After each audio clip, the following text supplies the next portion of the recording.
Ladies and gentlemen, please welcome back to the stage Anne Rung. Welcome back. Now it's my pleasure to introduce Dave Pereira of Fierce Markets, who's going to moderate a panel of government leaders for our first session. Dave is executive editor of Fierce Markets Government Group, which apparently includes everything Fierce. Fierce Government IT, Fierce Homeland Security, Fierce Mobile Government. He's reported on all things federal, which is a very large portfolio, since January 2004, and he's co-author of Inside Guide to the Federal IT Market. Please join me in welcoming Dave Pereira.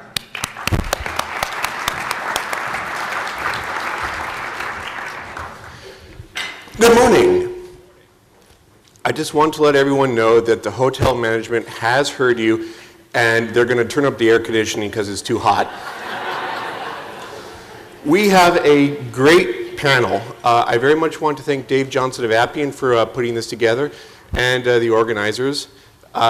We have established a ground rule that when we go through the panel and everybody is in agreement, we're going to go to the next topic without actually having to say so. So we have Joanna Wojtek of NASA Soup. We have, oh, for Christ's sake, Mike Smith of Strategic Sourcing at DHS. We have Chris Forniker, GWAX at GSA, and we have Rob Cohen, GWAX at NIH, and more than that now. Is that right? Lots more. Lots more. Lots more. So the conference is about agility and velocity, and so we decided we're going to try to put those in context of what do those terms mean in an acquisition context. So when we talk about agile, first of all, you can think about agile development, which is a very specific software development methodology. That's not what we're talking about, is that right? What are we talking about? Joanne. Who goes first? I would say that when we're talking about agile, it's being able to make quick adjustments, quickly do what needs to be done, do the smart thing, and move on to the next project. And specifically, how does acquisition support or not support that? Well, I think that there's a potential that the acquisition office could work across the lines with both program managers and with other customers to make sure that when we're developing acquisition plans and we're implementing new policies, that we look at how we can do that and still keep the pace of the projects moving. New policies. We need new policies in order to be more agile? I don't think we need new policies, but as we're examining new policies and implementing the local directives on how things are going to happen, we need to keep this agility in mind. The FAR defines certain acquisition vehicles that aren't in existence today. There's the schedules, there's the GWACs, there's the IDIQs. That's what exists today. How are those vehicles to be any more particularly agile than they are right now? Well, I can only speak for what you're doing at DHS. But at DHS, we have a strategic sourcing portfolio, for example, that has 57 different initiatives covering over 450 different contracts. When we develop these contracts, we put in place ordering guides, templates, and other streamlining measures in our acquisition policies that allow us to move through those task orders and delivery orders quicker than we would if we were doing it in some outside vehicle. So I actually think of it in terms of the easy use and customer service. In the GSA GWACs, it's a focus. If it's easy to use one of our base contracts, then that provides the ordering contracting officer, more agility. And I think it's a fairly well-known fact. It's easier to place an order on an existing contract than go out and start something yourself. So that supports, I think, the agencies in their efforts to be more agile by our efforts to provide good customer service, fast turnarounds on things like statement of work reviews and providing training in a timely manner and making it very convenient for them to do it so that they can be agile in supporting their customers. So agile is what we're already doing. I think it's what we certainly do and strive to do better all the time. We just heard in the keynote about continuous process improvement. I think it's something that we all sort of try to strive for and do. We can always make improvements to make it faster. And at GSA, we're encouraged to be very innovative. We're in the process of putting together a new vehicle to replace the Alliant Small Business Contract. And we have a great opportunity to put new things in and new features into that and leverage best practices that have been for those who have preceded us. So, Such as specifically, when you say best practices?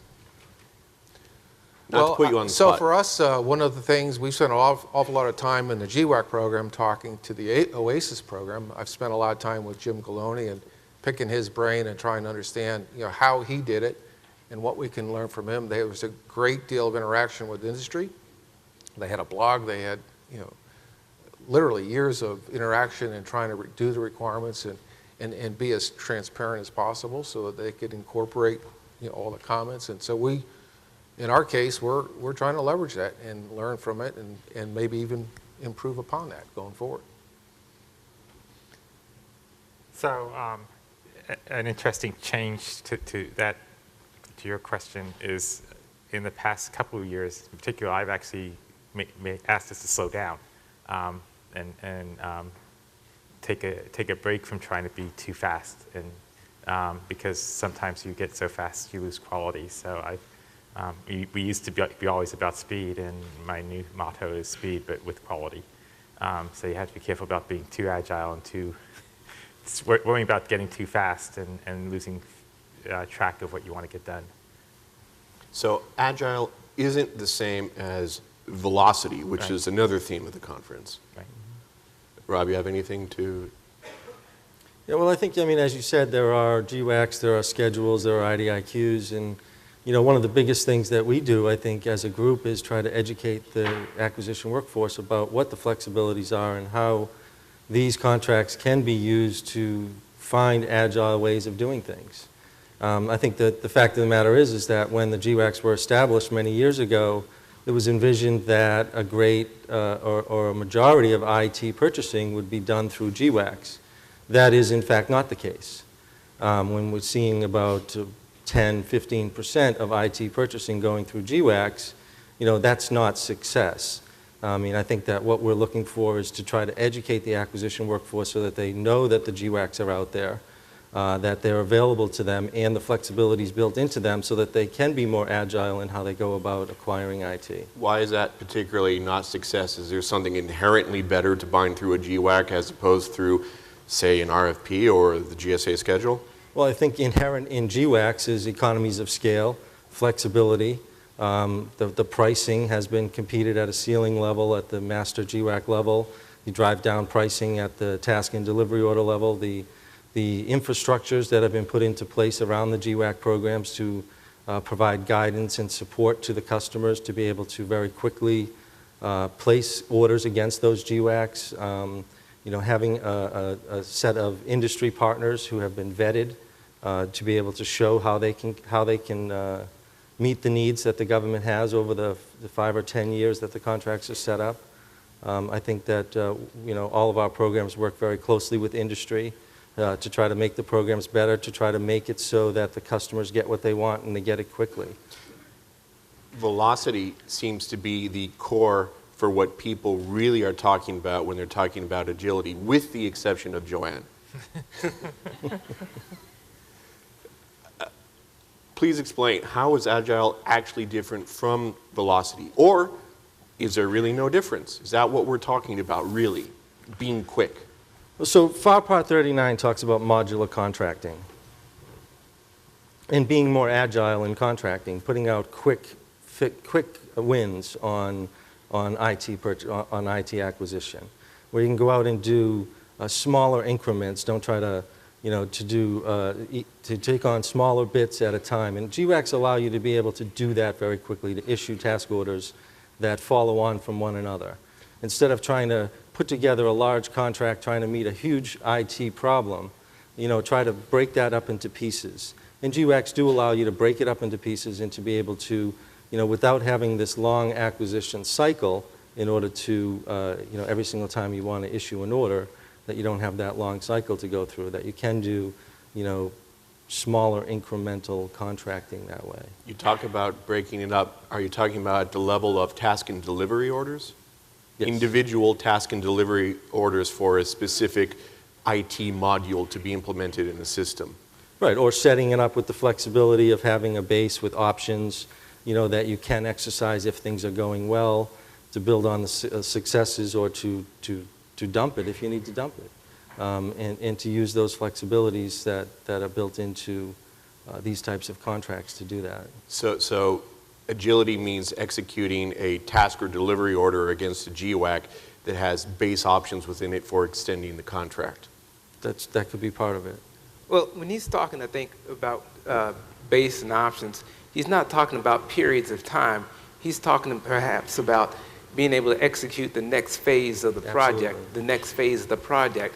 It could be that the first phase of the project lasts for 6 months, and then the next phase may only last 3 months. It's about the execution and at the next level, moving on to the next piece, and being able to make adjustments in that next phase if necessary. And you're confident that you can compete that out at the level of the fair opportunity process with that flexibility inherent in it and not garner a protest, assuming that the acquisition raises to the level of the threshold of a protest?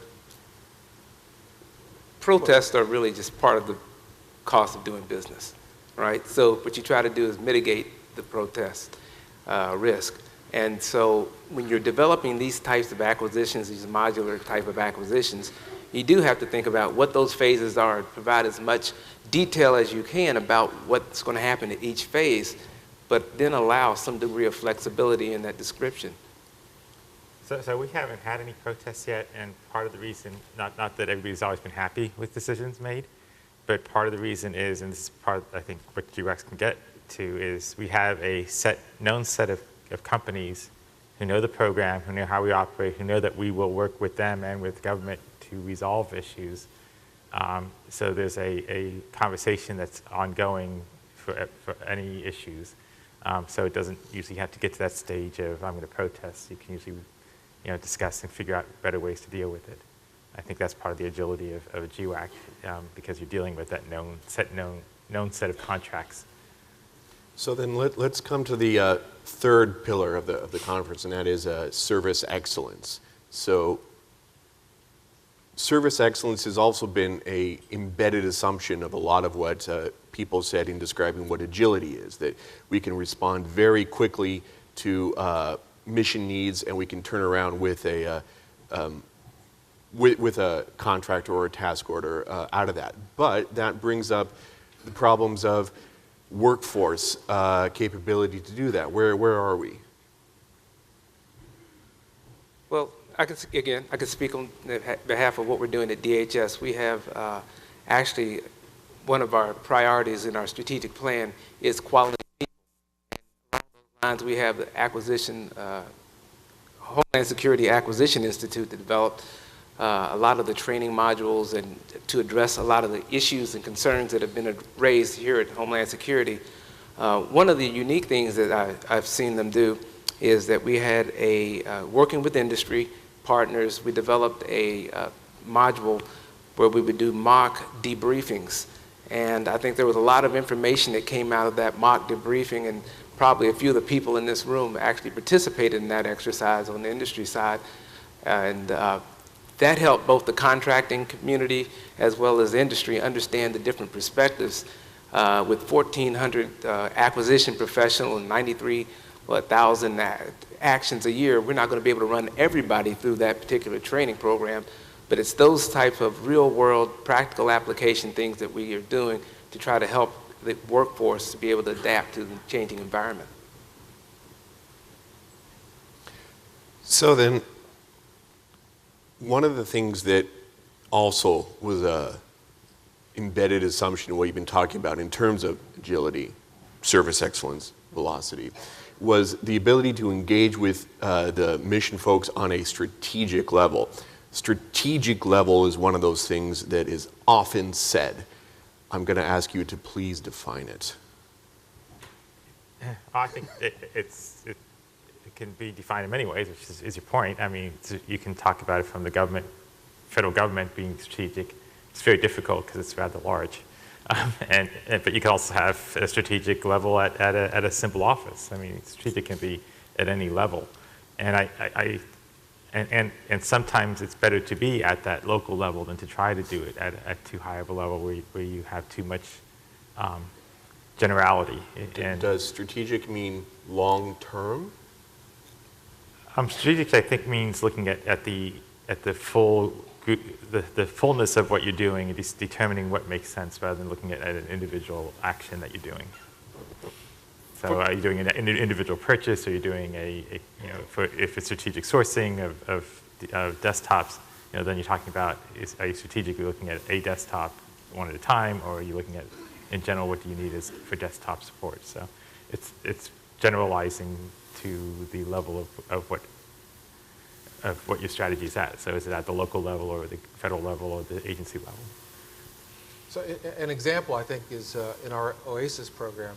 Recently, there was announced that, the program office established with the Department of Air Force an agreement to use that contract vehicle, and in return,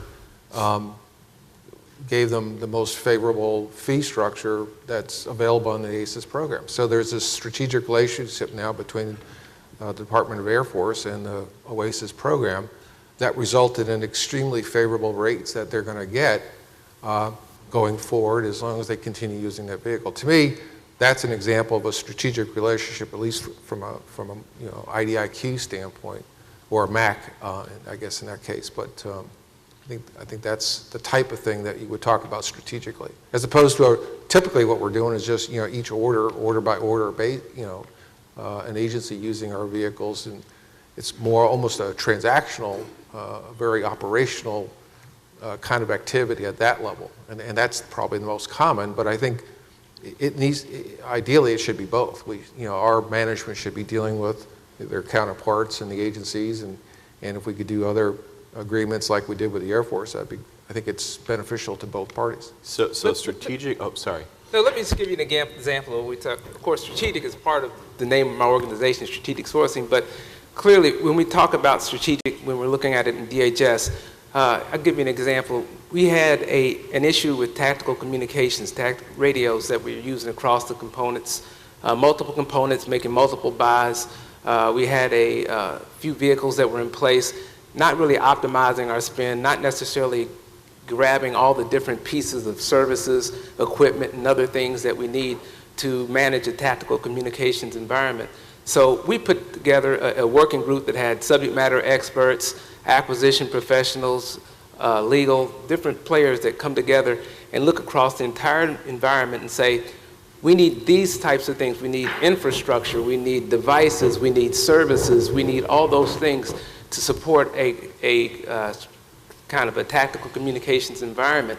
And we need a vehicle that's going to be able to provide those types of things at a reasonable price and give us a lot of flexibility, as well as give us a lot of different vendor capabilities along that line, as well as good pricing. So we put together a vehicle that covers those types of things. It's a more strategic look, and now a lot of our spend in that particular area is driven towards those particular vehicles. The vehicle didn't drive the spend, the requirements drove the spend.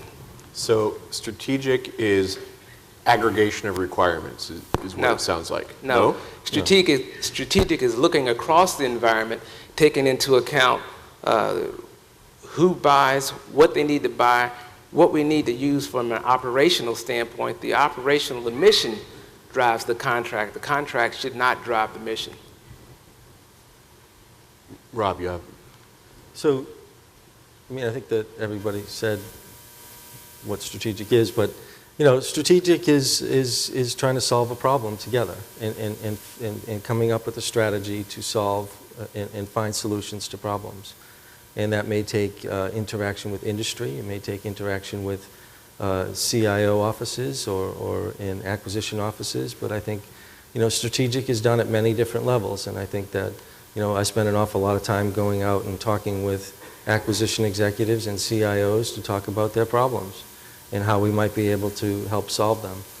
Working with industry, working with contracting offices and just finding a strategy to solve a problem. I think that it's done at many different levels, and I think it works as long as there's communication and there's collaboration. So another topic that we want to be sure to address and that is data transparency, which is being talked about a lot. It's Sunshine Week, coincidentally. What does that mean? It's a week whereby a lot of people put out press releases about how transparent they are. Oh, great. Obviously, it wasn't about the weather we're having, so. But let's talk about data transparency in an acquisition context. Does that mean essentially that agencies are going to be revealing the prices that they're paying on a government-wide level? Is that what we mean? I think that's part of it. I think there's transparency at many different levels. I think that through our GWAC programs, we try to be as transparent as possible with ceiling prices on all the products, all the services that are sold through our contracts, so that agencies know what the ceiling rates are, and actually the other industry partners know what the ceiling rates are for their competitors. We're also working on setting up dashboards so that customers can see what other agencies are buying, who's buying what, who they're buying it from, how much they're paying, to be more, so that they can be more strategic about how they buy. There's been studies showing that one agency is buying a laptop for $2,000 and an agency down the road is buying that same laptop for $1,200. And why is that happening? And looking at how to bridge that gap so that agencies are being more strategic and government-wide is being more strategic about how they purchase and how they buy. So the reason that's happening is because, and this is, I really don't like data transparency because the context is very important. I hear those statistics all the time, and I see the orders, and I know what goes into them. It's usually because they're different. Usually, yeah. But that's not what's shown when usually we do data transparency. We show two prices, and the customer says, well, I should have been charged $1,200 instead of $2,400. It's like, well, because you ordered something different. And it's not easy to show that when you just show pricing and just say this is an average price or even anything of that nature. People get the wrong impression, especially with IT when a memory component can change the price immensely. The base price of a Dell is like $250. But nobody buys a $250 Dell because that doesn't get you anything. So, if you happen to have all the components you want to build it yourself, yeah, I can buy it for $250. But you're going to spend maybe $5,000, maybe $10,000. It depends on how much you're going to put into it. It's configuration. It's what are you buying it with? What is the context of the purchasing? If that's not available when you're being transparent with this information, it's going to mislead people and ask for things that are either going to hurt industry or keep them from getting what they really want. And so I think we have to be careful about just jumping into just show everything and not provide the context. I think from a services standpoint, which is where we're focused, I think it is helpful to show actual prices paid. And we have recently set up this year a website it's on strategicsourcing.gov that provides government employees with prices paid on 80 labor categories that are on the Alliant Small Business Contracts. And I hope is that they can use this at the program office level, that when they're doing what we heard earlier, the independent government cost estimates, they can be informed and understand, what are the actual prices paid as opposed to just the ceiling prices on the contract. They'll be able to look at soon, this coming month, another release will be coming out, which will actually show the impact of competition on those prices, which typically is 13, 14%. We'll reduce those prices by 13 or 14%. And they'll be able to slice and dice it by, whether it's in-house labor, or not, or by different areas of the country, and by agency. So I think that's also helpful to the contracting officers when they're doing, to get some sense of, so what is a reasonable price negotiation? What would you expect to get in terms of discounts? And they'll actually have actual data to see it. And so we're providing some of that now, and there's a kind of a long list of improvements that will be coming up, and some of it will be actually available in April. I also think, though, as Rob has pointed out, it's not just prices. I mean, transparency in our activities. We each have new contract vehicles, we each have different mechanisms, and are engaging actively with our customers and industry in terms of the requirements for those new vehicles. And so I think that's another very positive thing that's been happening. And we're certainly engaged in that. We have a new Interact site that's, we're asking people for their inputs on the requirements for the Alliant 2 and Alliant Small Business 2 contracts that we're just now beginning to work on. I think we should be able to see, at least within a range, what other agencies or what other folks are paying for different commodities and or services. And is this really controversial in that companies have been doing this for years? When I did a lot of research in how strategic sourcing is done in private industry has been doing this for years. So what's the difference with government doing it? I think there's a fear among many in industry that the lowest price paid at a particular agency becomes the new ceiling. Right. And again, without the context, you end up having people asking for it without necessarily knowing the context of which that price is at, and then they'll say, well, then you get into major debates with it. I just think it's very. And I would say, in terms of private industry, I know that industry will show pricing, but even they won't show their best pricing, because once you show it, then it affects your strategy, negotiation, and anything. Do we want to have everybody buy the $250 Dell without anything in it? That's what everybody's going to have to buy if you're going to have to go down that road of showing the best price, and that's the only price that people want. I think the concept of having the new low price become the ceiling would be unreasonable. I think it would be incumbent upon the vendors to speak to the different aspects of what they're buying, what they're adding to the particular piece of equipment, what the difference is between that base, like you said, that base model and the model that's being provided in response to a particular RFP or RFQ. I think that there's room for that discussion in a proposal or in a conversation with government. Well, right now the systems don't capture that context. And even if they were to be improved to start capturing that context, they can't capture another set of context, and that is the seller's one, the context of it's the end of the quarter and I need to make my numbers, so I'm giving you a good deal. Okay. Mm-hmm. Yeah, but what I'm afraid will happen is they won't give us the good deal anymore, because they're going to say, if I give you the good deal, I'm going to have to give that good deal when I'm not at the end of the quarter, so I'm not going to give anybody the good deal. I'm just going to charge you higher. So we could end up, the government could end up actually being hurt by that. You have to be careful about the context is so important to what the pricing is, especially in a environment where there are so many products. IT has so many different products that are so dependent on factors that can change from day to day, and how much memory costs changes month to month. So even if you show the memory costs, that changes, because it's one company in Japan or somewhere is making that memory, and they may have had trouble getting their items this month. That's going to cause the price to go up. And everybody's going to say, well, last month it was this price. What are you going to do? It's not easy. It's not as easy as just showing the price, I guess is my point. I would say information is key here. And right. If you have additional information on why a price variance exists, that information should be shared. I think if we don't use the information that we have, i.e. the prices paid portal, or being able to understand what the standard price or what the price variance is out there, then we're going to miss out on an opportunity here to engage in a conversation with industry about the prices, to be able to make sure that we're optimizing our prices that we do pay on our procurements going forward. All righty. So that conversation about how things are moving really quickly, how RAM 1 month may not be the price of RAM the next month, actually brings up the topic of keeping pace on government-wide acquisition vehicles with technology. Technology is very dynamic. How are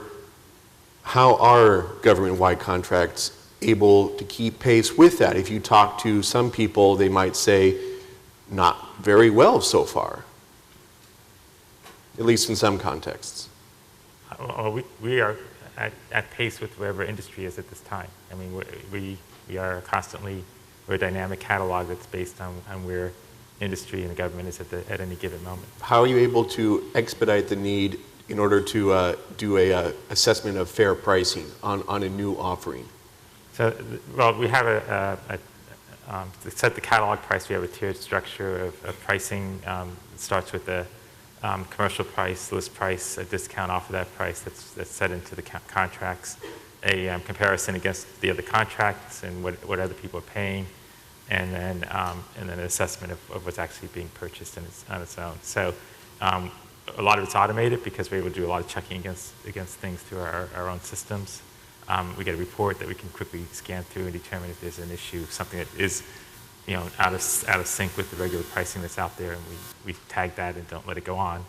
But if industry gives us good pricing, it's going to get on the contract. So you're not doing a manual review of government offered prices, say, to commercially offered prices? No, part of the process is what is the price for other contracts for that same item, for example, might be one of the things that we look at. But for a new offering, where's that data coming from? Well, then we'll have to look at, we have to know what the commercial private price is. That's part of the information that we're given. So our contracts are, again, focused on providing the services, and the base contracts are tied to the Federal Enterprise Architecture, and which has a model, technical model, that doesn't really specify any particular kind of technology. It just says that agencies have to have some sort of reference model. And the beauty of that is it allows agencies to specify whatever technology they need in their orders. So at the base contract level, there's no restrictions that limit anyone on calling out new technology for that particular order. They're free to put whatever they want in it. It's really up to the imagination of the program office and order and contracting officer, what they put in that order. Services, no matter how servicey they are, ultimately depend on a product, and that product has to go through contract vetting before the company is allowed to being given a slot on the GWAC.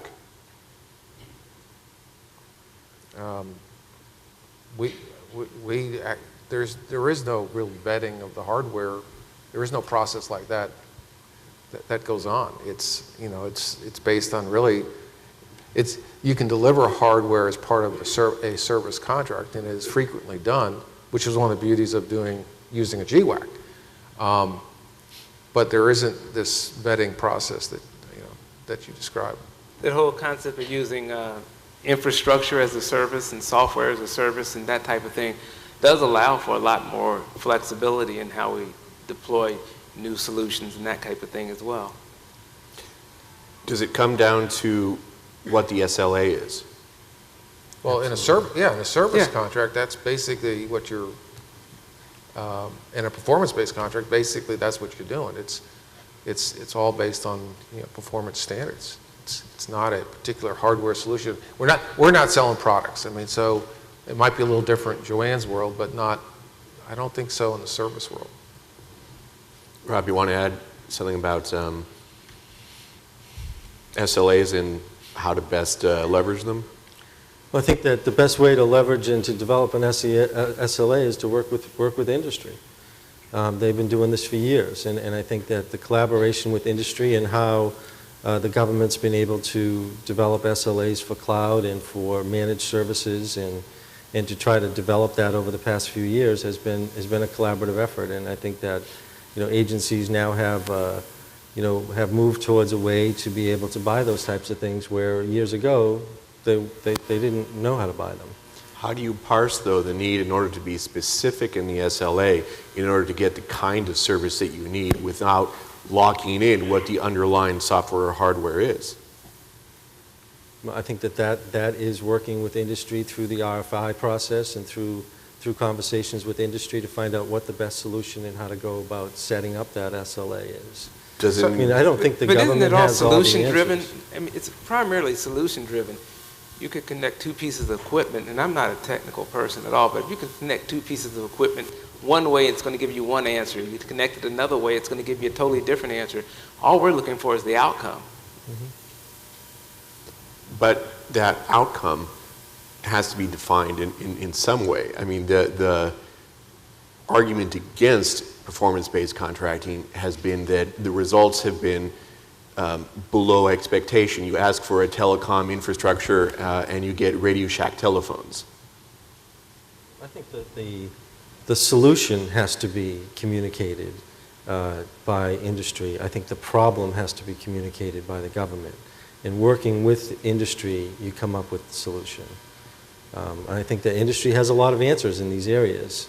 And it's the government, working through collaboration, working through communication, and trying to solve these problems. And I think that, with organizations like ACT-IAC, it's a very good venue to have those types of conversations where, you're working through the cloud issue and finding out how, the government's going to be able to more effectively procure cloud-type services or managed-type services is a collaborative effort. So we have several sample statements of work that are available to customers, whether they use the GWAC or not, and they're focused on some of the newer technologies like cloud, the various cloud versions, or the most recent one that we just put up is mobility. And a fair amount of effort went into these, and provides a really good, I think, checklist for agency, project officer, and contract officers to understand, what kinds of things they should consider, and provide samples of SLAs and requirements they might consider for their particular, they can adapt for their particular needs. And so I think that's one way that we try to help and share lessons learned and information with the customers. And those things are largely based on industry input. The mobility one was really led by an industry working group that helped us, craft the mobility statement of work template that we're using and posted on our website. This next question is near and dear to my heart, and that is the integration of security requirements into IT products and services. That seems to be the trend. There is nothing yet carved into the regulation. There's a little bit in the DFARS, but nothing so far in the FAR. What are your thoughts on that, and in terms of continuing to be agile in response to agency needs and so on, if the government actually starts requiring security requirements to be embedded within products, within services, not just within vendor processes?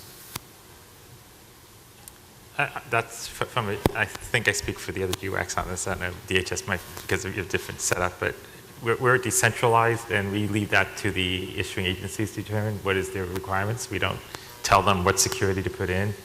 We provide them the vehicle to get the security they need. So I don't think any of us actually are in the world of telling them that we're there to help them get what they want, not to tell them. The FAR doesn't define the IT security requirements for every single agency. Not yet. I mean, not yet. But when they do, I'm sure that we'll stand ready to adjust our contracts because of the flexibility built into them to put those requirements into the master contract, if they're government-wide. But every single agency has different IT security requirements, and we allow for them to be able to very easily add those terms and conditions at the task or delivery order level so that they can make sure that they're compliant on all of their task and delivery orders. But when the government does come up with, as they do with new requirements for government-wide, and there are FAR clauses that are added, we can very easily add those at the base contract level. So we're Homeland Security, so we're clearly going to have security requirements in our contracts. and I think that in the past we've had these security requirements because of the types of things that we're doing, and nobody in this room wants to have us violate some kind of security standard or be able to release information that should not be released or not have the same level of safety or security around a system that we should have. So we're going to have those security requirements in the contracts. It has not been a negative in that we've always been able to sustain a reasonable amount of competition for these requirements. I think that the industry has adapted fairly well to the security requirements, and I would suspect that if we had federal-wide IT security requirements, they would be similar to what we already have in most of our contracts across the various agencies anyway. Are we creating a danger of going back to federally specific products and companies that deliver the services on top of them? Nobody is calling for a return to all DoD products to be coded in ADA, right? But if we're going to put in security-specific requirements into the FAR, does that essentially carve out the federal market as a unique niche compared to the rest of the commercial market?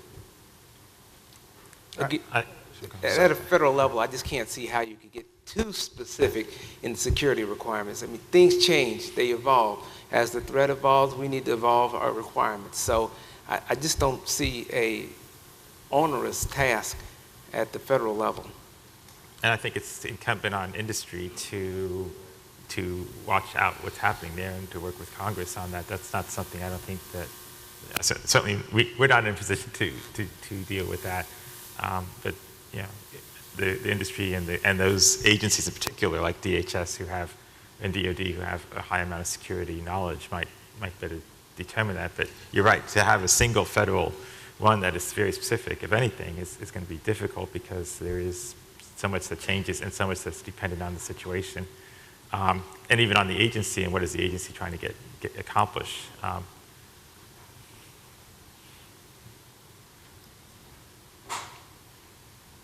Agreement. Well, I guess my putting my former project manager hat on, I think there's a large body of knowledge around security and a menu of requirement options that have been standardized over the year. You know, the FSMA standards, the FedRAMP initiatives that are going on that will help make it easier for agencies to say, you know, I want this, and to be able to communicate in a more consistent way their requirements. You know, we have low, medium, high systems, and you know that brings with it certain security requirements, and I think it's easier for us to communicate what those requirements are with the work that has been done, you know, defining the various types of security requirements. But I'm going to go back to Joanne's initial comment. For us, you know, we want to make it easy to use these contracts. We're trying to put as little as possible restrictive kinds of things in the base contracts and leave that up to the ordering contracting officer. If they have stricter or higher security requirements, then put it in. You know, put it in the order and let it rip. But you know, we're trying to keep those contracts broad and easy to use and accessible for a wide range of services. So we don't have very many security requirements in our GWACs as they stand at the base contract. That's really, the assumption is that's left to the ordering agency to put those in. So to bring that back to the strategic discussion earlier, one of the things that we do in SOUP is we allow agencies to have their own specific page. So VA has their page and they have specific security requirements. They list those on. We allow, like if they said every VA, I think they do say this, every VA order has to have these clauses in. We'll assist them in doing that, so we can give a strategic look at the agency level. What does an agency want to have in all of their orders? But again, we're not going to put it at the base level because that's, you know, it's usually agency by agency at that sort of issue. I want to make sure we have time for audience questions.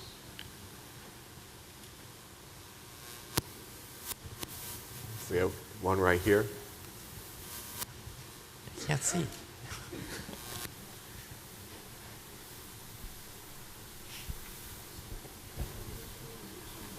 Thank you again. So GSA has the prices paid tool, and I know you don't all agree on whether or not the full transparency is a good idea. But if you could agree on getting the context right, would you be willing, NASA, NITAC, DHS, on sharing your prices with GSA to put it all in one place for everybody to go to just one portal to find everything and make it a lot easier for the rest of the agencies to know where the best prices are, sort of like what Progressive does with car insurance? I think the scale of what you're asking and the context of information that you would need to have to make that really be worthwhile, and knowing that it changes on a daily basis. Some of these prices in IT change daily because of disk pricing and memory pricing and display pricing. A fire occurs in Thailand, and all of a sudden, everything goes up double in price. And everybody's looking at the price from a year ago, and they're saying, "Why am I?" It's not that easy. And I think you have to be. It has to be done in a way that would be that doesn't give people the false idea of costs. And any time you're doing a purchase, it's within the context of what you're buying. Are you buying it within a full system, or are you buying a one-on-one? If you're buying a single purchase, it's going to be different. If you're buying a strategic source, it's going to be cheaper. If industry changes its pricing, it changes pricing monthly, at the end of the quarter. How is that going to be shown in that data? And then I think it's more important to know that with the GWACs, and I know for us, we almost always have the lowest price because of the pricing that we put into the contracts, and then the competition, which actually we're at 20% off of catalog pricing on the average. But that depends on the situation. I think if it was used to provide a idea of what you're paying, but not say, well, that's the lowest price, I'm going to go there. It's too simplistic, I believe. At DHS, we do have some smart people like Peter Coe and Mark Branning and others who are working with GSA to try to identify what type of information we can provide to a prices paid portal and provide additional context, like Joanne is saying here, about the information that we're providing. So it is valuable. Additional questions? Yeah, one Right here. While she's walking over there, I should also say that we are, well, everybody might say I'm not interested in transparency. One of the things that we are very interested in is providing our agency customers with information about what they're buying and what they're paying to the agencies at that level, so that they have the context and then can give it back to them in that way. So a VA can come to us and we'll be providing them with information about what they're buying, how much they paid for things, but they'll know the context then, and then it makes sense. I wanted to ask a question. Mr. Farnaker talked about the sample statements of work and SLAs that might be posted, but he didn't say where they were posted. Could you provide that information, please? Sure. Our GSA.gov website, if you go just put in GWACs, you'll get a wealth of information about trainings, draft statements of work, anything you want to know about GWACs is available there. So it's GSA.gov, GWACs. I think I counted 15 sample statements of work that are currently available on that website.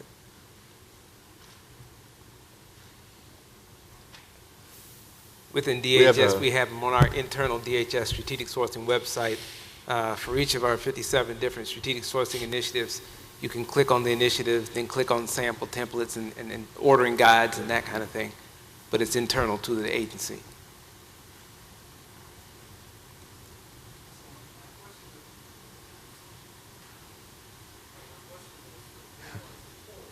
Hold on, microphone's still not on. Panel as a whole. There we go. And, Yeah. Is that better? Yeah. There we go.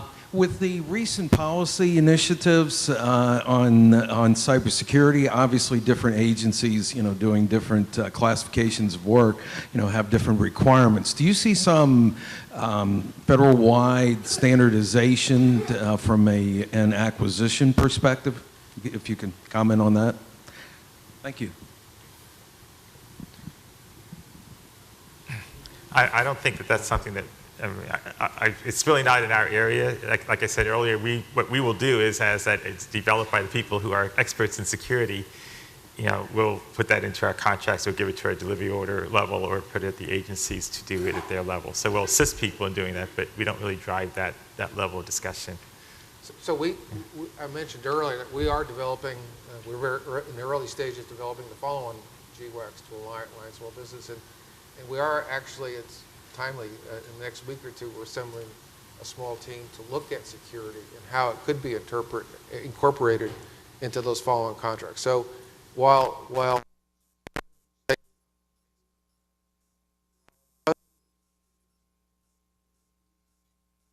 are looking at options, what would we put in the future contract?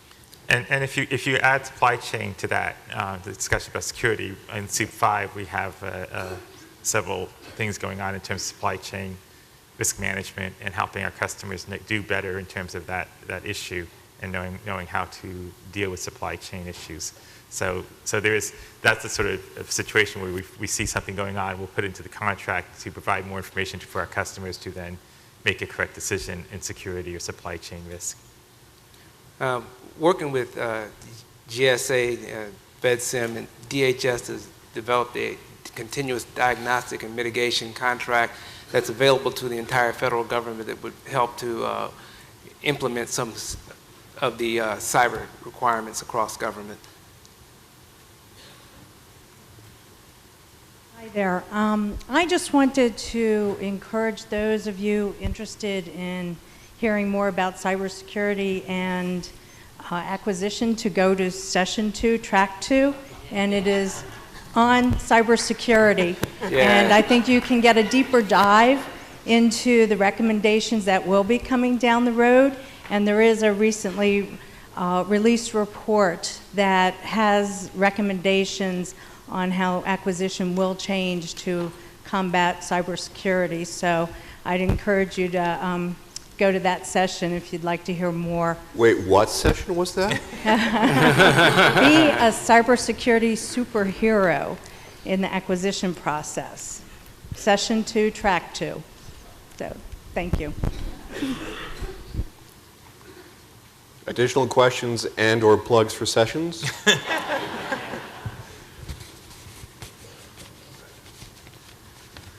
I certainly have more, but here we go. Okay. I've got a Janice-type question. First for Mr. Forniker and Mr. Cohen.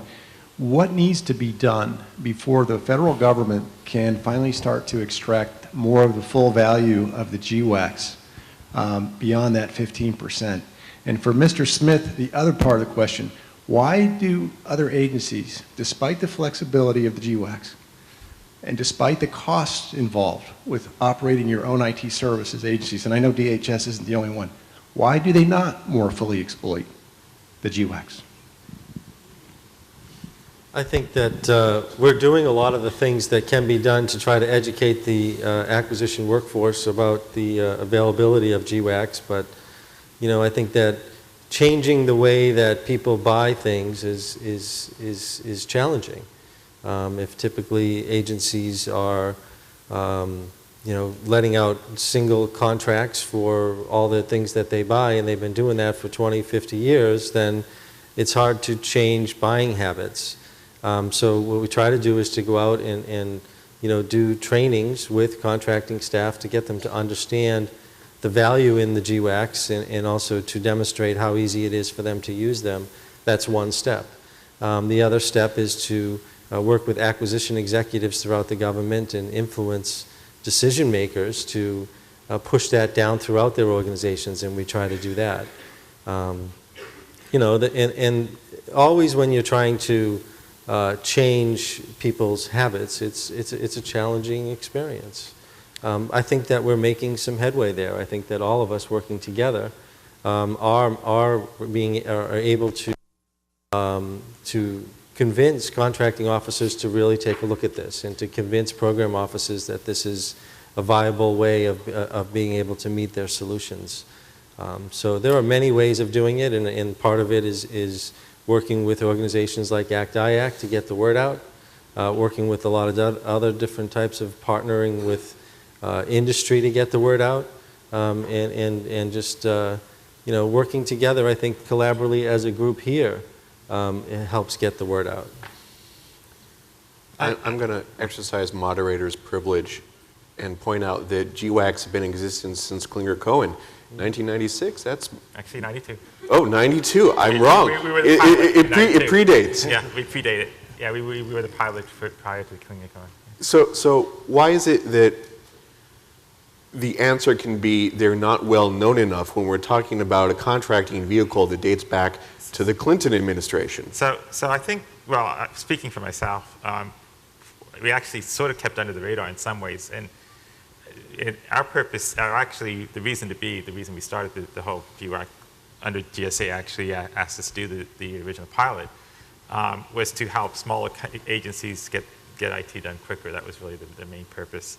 I think as time has come along, we're maturing ourselves, and it takes a little while to mature a business, and especially in the government, you're not used to it. To be out there and actually how to, demonstrate to people that you're worth.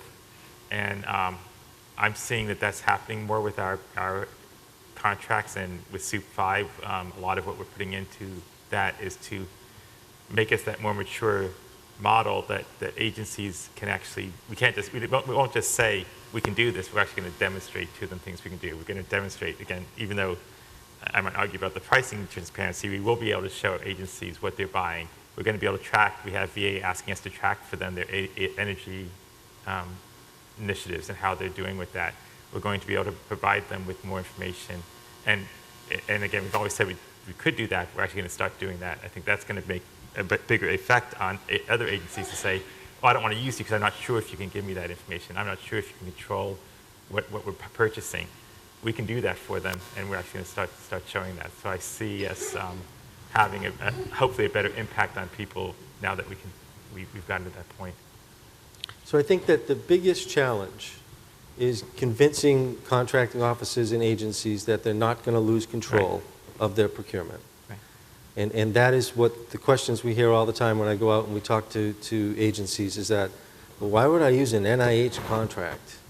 I'm going to lose control of my environment. I'm going to lose control of my program. That is not, in fact, the case. You actually have more control because you have more reporting that we can give you to show you what your agency's buying, who's buying it, and who they're buying it from, on an aggregate level throughout your agency. And, that agency manages that task and delivery order from award through closeout. They pay the invoices, they manage the contractor, they have their own contracting core, they have their own CO, and they can really, we need to convince them or to show them that they don't lose any control over their acquisition process. They're just being able to leverage a vehicle that's been set up to make it a little bit easier and a little bit faster for them to be able to get their needs met. So let me take a minute to respond to the part of the question that talks about why agencies may choose to do their own. Part of this conference, the whole idea of agility is part of what we're here for, to talk about that. There's probably a misunderstanding about how DHS buys or how a lot of agencies buys. We have about 22% of the spend that, from DHS that goes through our strategic sourcing vehicles. There's probably another 20-something% that goes through GWACS, Alliant, NITAC, and each of them. And so we do use those vehicles. We utilize whatever vehicle is the most appropriate for that particular procurement. Then there's the other half of the vehicles that we buy that are not associated with either one of those, so that we're going out and doing full and open competitions when we need to. So the ability to choose the right acquisition vehicle for that particular requirement is critical. And we want to be able to give the contracting officers those options. And then, but the whole concept of having data is king. Data is important. With data becomes our ability to actually manage our spend. And the more that the GWACs are able to provide the agency with data about their spend, it makes them more valuable to us. Yeah, that is definitely something we have seen as a big push out there is can we get you more information? That's, again, what we're doing with SOUP 5. And, we're to your point, we're used by every agency. Every agency out there has placed orders in our contract, but we aren't used strategically to every agency. We want to move that up to that level. So it fits more into that question that we're helping them at the strategic level by providing them with the information they need. Fantastic. I'm going to give Chris any last? I'm good. Thank you. He agrees. Dave, thank you so much, and thank you to the panelists.